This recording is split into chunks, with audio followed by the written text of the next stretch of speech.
You and Meek Mill were on a song together on Meek's project. Yeah, Meek was like the first.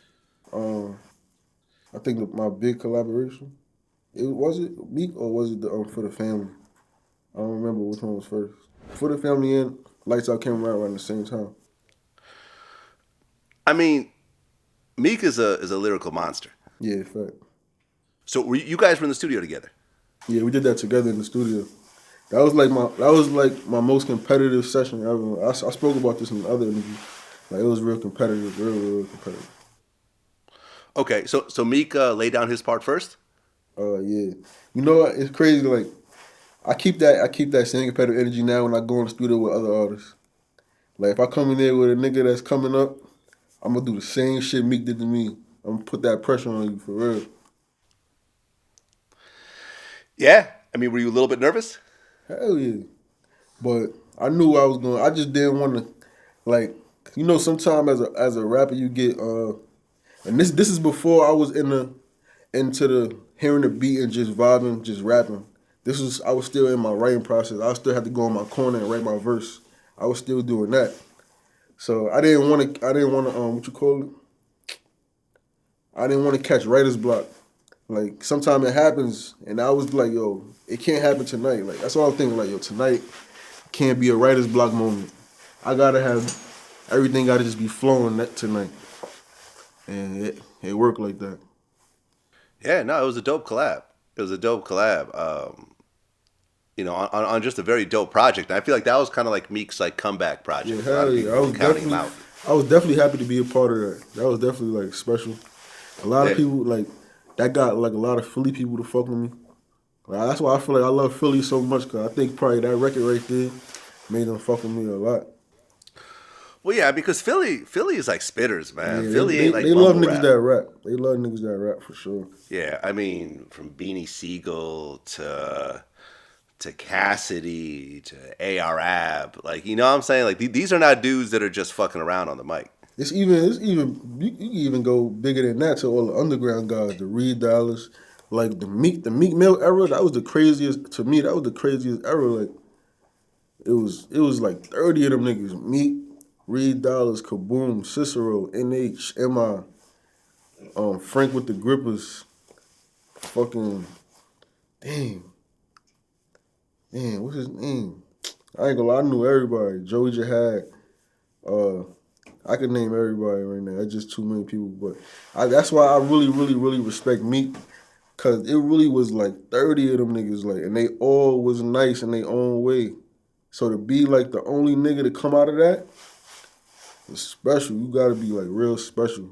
Cause he wasn't. I don't even think he wasn't even the best nigga out of all 30 of them. But he did the best transition. Like he transitioned the best. Well, I think Meek had the voice and the style. He had the flow. He Yeah. had the flow down pat. He knew how to flow on them beats. Like that's one thing. Every time I listen to him back in the day, I'm like, yo, this nigga flow is stupid. Like other niggas probably had better punchlines, harder bars, but his flow was just stupid on the beats. Yeah, and it took a while because I don't know if you remember, but before he signed to MMG, Ti actually had him Yeah, signed. yeah. And T.I. Yeah, went and through that his and that shit. didn't really transition into anything. Yeah. So he moved on. I mean, we were just speaking about the whole crooked cop situation with you. Yeah. How do you feel about Meek's situation right now, where he just can't get bail? That shit is nasty. Probably and that's another thing. Probably if he had money around the time when he was young, he probably would be in a better situation right now. Cause it happened when he ain't had no money. Right, because he was like on a 10-year probation, I think. Kind of bull. And they said that they said his charges like he raised the gun at the cop. Like, and he was saying like if I did that, you already know what would have happened. He'd have been out of here. They'd have put a 50 in him. So, Yeah, man. Don't pop bottles if you don't have your lawyer money put aside. don't be going to the club throwing money on these hoes if you ain't got your lawyer money in the crib. 100%, 100%. Uh, well, I mean, we were talking about the whole Funk Flex thing. I think you had mentioned that you felt like Tory Lanez took some of your bars for his Nah, yeah, I freestyle. spoke about that shit. I don't really care. I never cared about it. I never really like sweated it, man. Cause I spoke about the last interview. I seen them. the day before he did it, he told me he was going to rap to the beat. He like, yo, I fuck with your Funk Flex shit. I'm gonna rap to the same beat you did.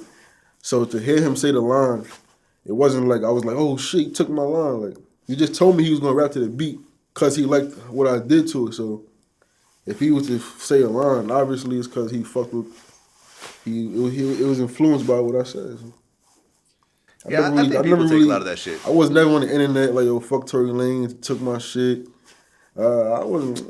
I ain't even make a comment or nothing about that shit. Like, I really didn't care. I looked at it like a compliment for real. Like I was like, more happy than anything. Like, all right, go look. Yeah, I mean, I think it's kind of a compliment. At the end of the day, if someone chooses to borrow some of your shit, like it means that they respect what you're doing. Obviously.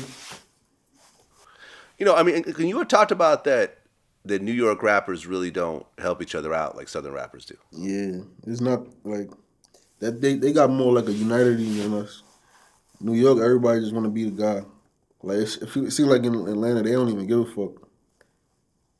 Like as long as you live, I'm live, he live, it's lit. We all lit. No, like I remember when I interviewed Lil Baby a while back, and I remember when he dropped, it's like every Atlanta rapper had Lil Baby as their profile pic. You know what I'm saying? Like everyone, not just QC, like every Atlanta rapper was like, boom, one of ours is coming out. This is a project people are fucking with. Yeah, they embrace like the up and comers. I feel like New York is not really too much embracing.